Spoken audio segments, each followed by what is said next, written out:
Hello and welcome to Newsroom. We're coming to you live from Islamabad, and I'm Sharmeen Ali.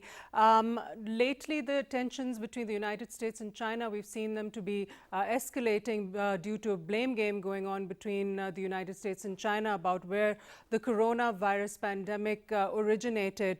And this is a part of the already heightened tensions before the pandemic in the US-China trade war that was going on, with the United States increasing tariffs on China and China doing the same, vice versa.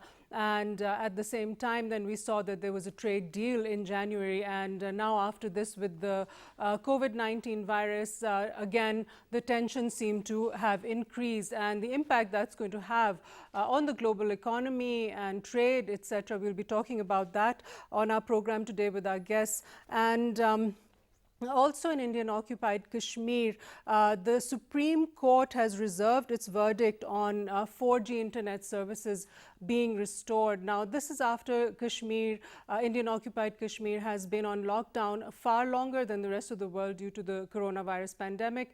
The Kashmiri people in Indian occupied Kashmir have been in a lockdown since August 5th, since the revocation of Article 370 and 35A. And they have not had an access to 3G, 4G internet services, and that is essential for the workings of their businesses and for healthcare, and to ensure their own safety, security, communication between the people and their families as well. And without that crucial internet service, their lives are very difficult. So we'll be talking about that with our guests also on our program. To begin with, we have with us online Dr. Waqas Ali Kausar, who's a foreign affairs expert. Thank you so much for joining us, Dr. Waqas. Thank you for joining us, sir. Thank you, Ji. Thank you for having me. Right. To begin with, now we've been talking about US-China relations for a little while now, and we've been seeing that there's been this blame game going on about the origin of the coronavirus pandemic. The US putting blame on China that it originated in Wuhan, and then recently saying that it was lab created, and Secretary of State Mike Pompeo said that earlier as well, as so did President Trump. And then China giving back, refuting all of this and saying that no, it was spread by the United States. So can you give us a bit of insight about these increasing tensions right now and the impact for the rest of the world as far as trade and other relations are concerned? Thank you. First of all, as the last part of the question, which is very important, that in the time of the crisis, when the entire world is engulfed and suffering from this pandemic of the coronavirus, two bigger economies, particularly China and America, if they are at Dagger's Dawn, are coming closer to each other again, building narratives and refuting and building counter arguments against each other. This is not a very welcoming and healthy sign for the entire global economic system that we are witnessing. Already we have seen the markets of the international oil prices in the international world. We have seen the economic slowdown. We have seen witnessing an unprecedented lockdown of this entire globe.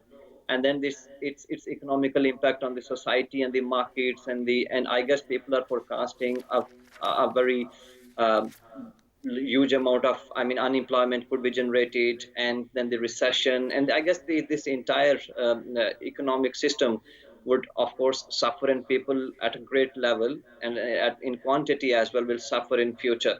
Amidst all of this, when two countries are building these are engaged in sort of conversation, this is not a very healthy sign. We have seen actually these allegations coming from the particularly US government in past, and particularly now this has been heightened, I guess. During this China and US trade war, are there were some factors. I guess there has been a debate within US that China is responsible for hauling out of their manufacturing industry and other industries. So there has been an internal debate.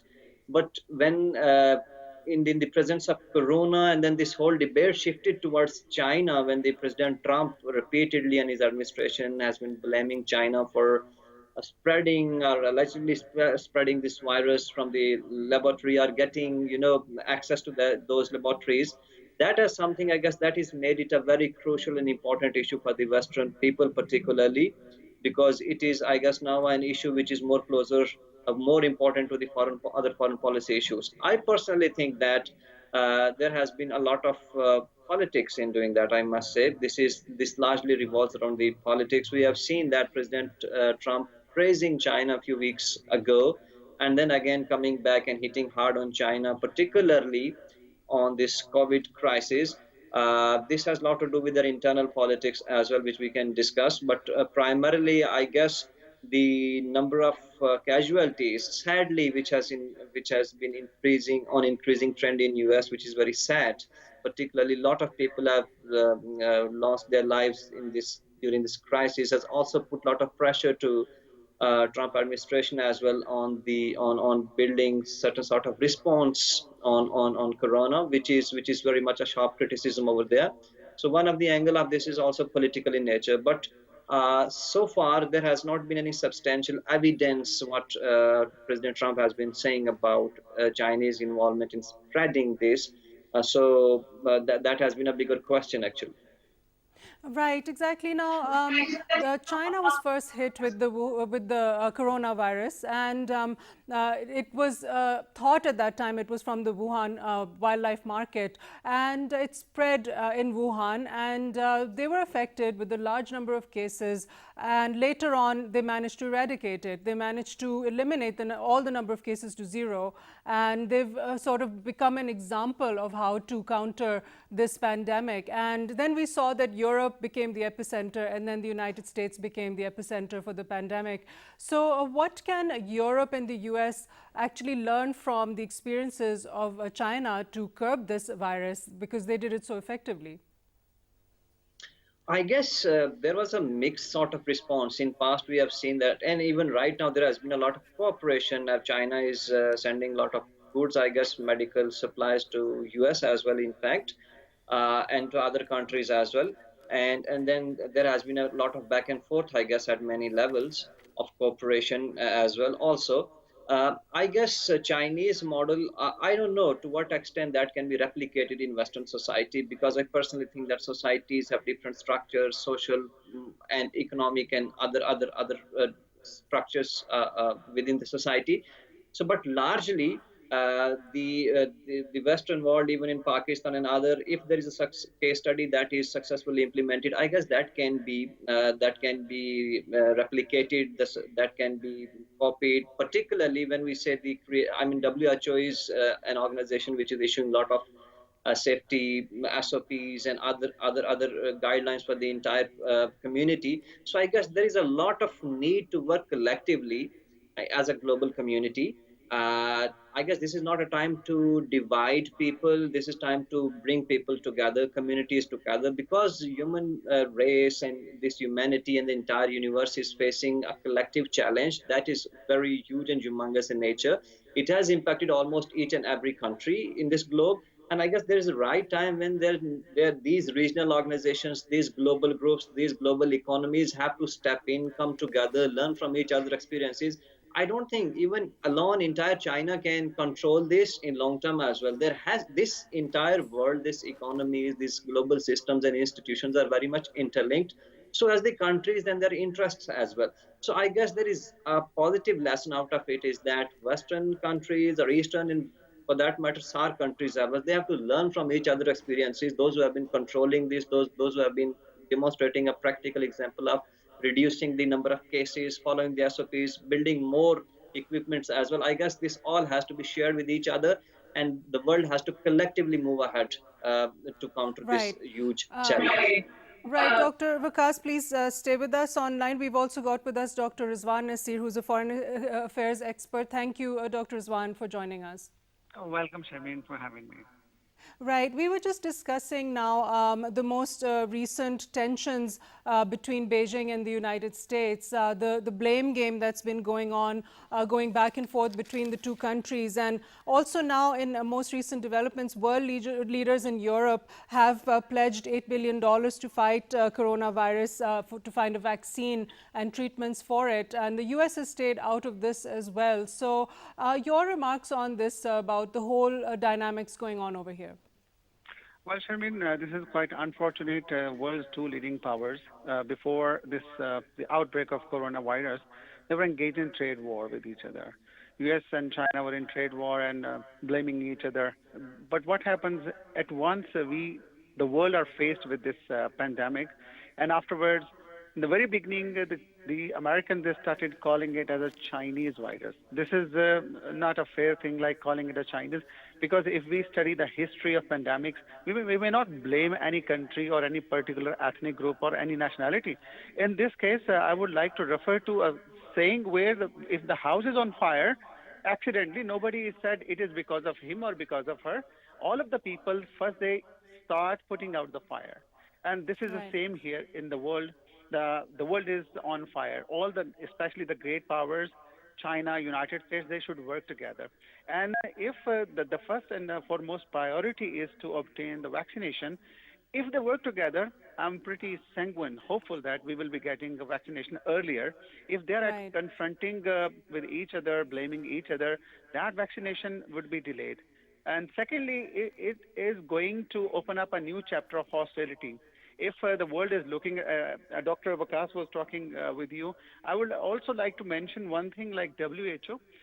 Trump first he was supposed to support WHO, but he said I would cut the WHO's funding. These are the I don't agree with this kind of policies by the United States. At this point of time, what I encourage, and most of the people all over the world, they are saying we need unity. We need unite. We need to be united to fight against this pandemic. And at least if some country has the technology, they should share with others. We normally on media also say that the countries having less cases of coronavirus, starting from Japan, then Korea, we should also learn how are they doing it, how they are adopting social distancing. Chinese, they have controlled a large number of things like they are back to opening up their cities for the citizens. These are the experiences world should share with each other instead of saying this is because of China and on the other side Chinese they refuse it. I think so. This is going to waste a lot of energy as well as, and this is going to deviate our attention from the primary objective to the secondary objectives. Right. Dr. Rizwan, stay with us online, please. Dr. Vakas, coming back to you now. In 2006, China surpassed Mexico and became the U.S. second biggest trade partner after Canada. And the U.S. And China have very interdependent sort of economies. China is one of the largest U.S. creditors. It's one of the largest holder of U.S. debt as well. So the U.S. and Chinese economy are very closely tied up together. So all of this that's going on right now, how is that due to impact this balance? Yeah, Sharmina, as there is a saying goes that all politics is local. I guess it has a very much political angle right now, the rhetoric which is going on. Unfortunately, there has been a lot of cases of coronavirus, and the people, those who have passed away, those who have suffered this coronavirus in US. I guess it's unfortunately the rate is very high as compared to the other rest of the world, which is very sad. But of course, this has put tremendous pressure on American government as well, particularly when the institution as press is reporting that this has been reported in January to the one of the briefings to the president about the potential spread of this virus in US, but it was not given much attention. Of course, at that time, I guess the Iran thing was very much in US media and government's attention was there at that time. But this also brings a lot of criticism, and then there was a lot of criticism on the response actually that was received. And then the President Trump made few statements which were not very much encouraged, like some of the statements were not very having not evidence about the cure things, and it spoke that there's a lot of frustration within that government as well, and which is apparently, of course, when you have such sort of crisis, you have to face the criticism of the people. But one of the, I don't know, sad thing or how we can say it, but there are coming elections in US. So generally, when we see US president's election or American elections in past and the campaigning thing as well, there's a very little scope for American president to do local politics. Actually, generally they speak about the foreign policy. You have seen in past, the President Trump's campaign has always been on pulling forces from Afghanistan, Mexico, Canada, trade war with China, as you mentioned, and Dr. Rizwan has also mentioned. So this is largely about president's area of campaigning, and politics generally is about the foreign policy and all these things. I guess this is the time when they are now thinking, and I guess there's a very serious thinking. We have seen repeatedly statements coming again and again from the current Republican Party and all those and their congressmen. They've also, I guess, submitted a resolution as well. Is to push China, is to create more stronger constituency within their own country, to tell that we want to give them, teach them a lesson. We want to enhance the tariffs, and it will inflict them badly. And this will this will create a balance in between trade, which is offset for them right at the moment. So I guess this has a lot to do with their local internal politics. Right, I guess thing is, I don't see this is happening, because they've been issuing statement of defaulting that they have to pay to China again. I guess this at this time of crisis, this won't work. I guess there is a lot of need to rethink, and beyond politics, I guess there is a time when some leadership has to rise about this, about the local political issues or the electioneering, and then you have to make some bigger and wider decision in the interest of the in global, I guess, this world. Because one of the thing I want to say, that US working or leading as a world leader, and the China now the economically very much empowered as well. Both the countries have shared responsibility to the rest of the world as well, because their internal wrangling, or their wrangling on politics, or if there are daggers drawn, it has a automatically impact on the world global system, which is already shrinking, and which is already, it's a crippling system right now.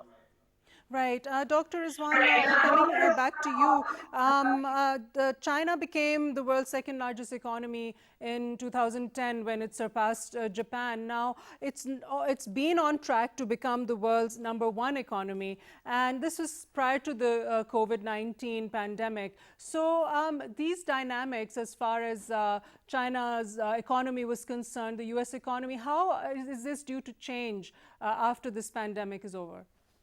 Well, I mean, economy, of course, a country having the resources, because this is the digital world. Countries with the digital economy, they have a more leverage over others.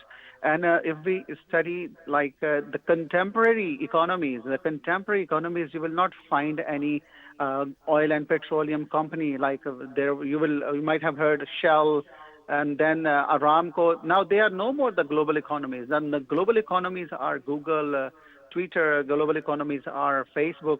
So this way, the countries who are ruling in digital world, digital media, they have more resources to continue the economies. Even this economy is still on, like online shopping is still on.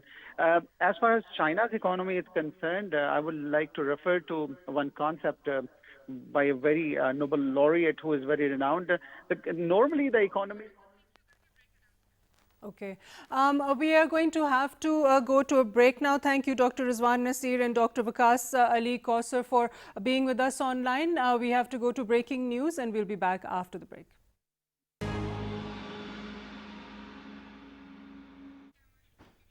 Hello and welcome back to our program. We were now going on to our next segment about the plight of the people in Kashmir. The Indian Supreme Court has reserved its verdict on the 4G services restoration in Indian occupied Kashmir. Now, we've seen that the plight of the people in Indian occupied Kashmir has been very dire since August 5th, and since the lockdown. At that time, they've been facing a lockdown 9 months before the rest of the world did, 8 months before. And then when the pandemic hit, then there's another further lockdown all over India and the rest of the world. Due to that lockdown from August 5th, the Kashmiris in Indian occupied Kashmir have had no internet service. And before, they also were being arbitrarily detained, and there was very heavy-handedness against them. Small children, almost down to the age of 9, were being arrested and detained excuse me, in the middle of the night. It's been a very, very difficult situation for the people in that valley. We're going to be talking now about that with our guest who's with us online, who's a geopolitical analyst. I'd like to introduce Khwaja Akbar. Thank you so much, sir, for joining us online. Thank you, Shameen, for having me. Right. So now the verdict of the Indian Supreme Court they've decided to reserve their verdict on the 4G restoration in the occupied valley. Your take on this, please. Uh, Obviously, it's a very crucial decision that Apex Court has taken in these eve of pandemic. I would like to take it and enjoy the liberty of this show and say that the US is on the brink of losing the superpower status, and essentially, United States is supporting India in Kashmir because they have to contain China. So you have to see this everything in a context of changing geopolitical situation of South Asia. Here, a few weeks back, the UNCIRF tweeted the citizenship. Let me quote that tweet for you and for the audience. The Citizenship Amendment Act in India potentially exposes millions of Muslims to detention, deportation, and statelessness when the government completes its planned nationwide national registrar of citizens. International opinion about Pakistan is changing, and international opinion about at the same time regarding India and Indian policies and Modi's the butcher of Gujarat is changing also. The recent decision by the Supreme Court has a very clear message for the people who understands the dynamics of Indian politics, who understands the dynamics of South Asia, who understands the dynamic after the post-COVID-19 period. In that, if you see, I have seen the report where that justice delivered. Let me see. They have said that the militancy, the factor of militancy in Kashmir, due to that we are not we are extending the date of lockdown and of internet and digital fast high speed internet till 11th of May. Are you listening? Right. Hello. Yes, we're still online. Okay, so you're talking about the situation over there. Also, we've seen lately that journalists were also detained in Indian occupied Kashmir, and that too, these journalists were purely reporting the number of freedom fighters over there, Kashmiris who've been killed by the Indian armed forces, and for that reason, they were arbitrarily detained as well. Yes, you're right. The reports have been out in the market, and Indian media is trying to stop this information from people that their persecutions in Indian occupied Kashmir have been done. But the main objective of India is that India is actually collapsing. If you see, Washington Post published a story about India that even a humanitarian crisis has failed to unite the nation because recession has hit India. The economic recession has hit already India. India is about to break. Let me enjoy. I know these words are very harsh, quite harsh, but India is about to break, and the legacy has destroyed. Modi has destroyed the legacy of Nehru and Gandhi.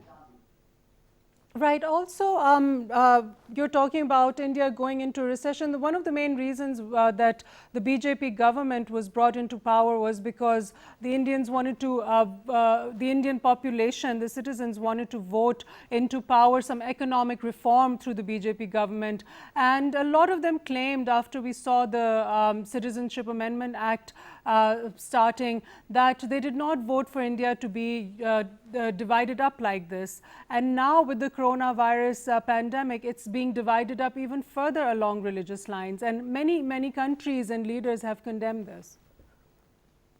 Yes, you're right. I'll second your opinion, but here we see the Gulf countries have back off their investments from India. They are not interested anymore in investing in India in this situation because they are not sure what is going to happen in India. Indian economic is going down because of huge trust deficit with a present current account deficit with a present increasing current account deficit in India.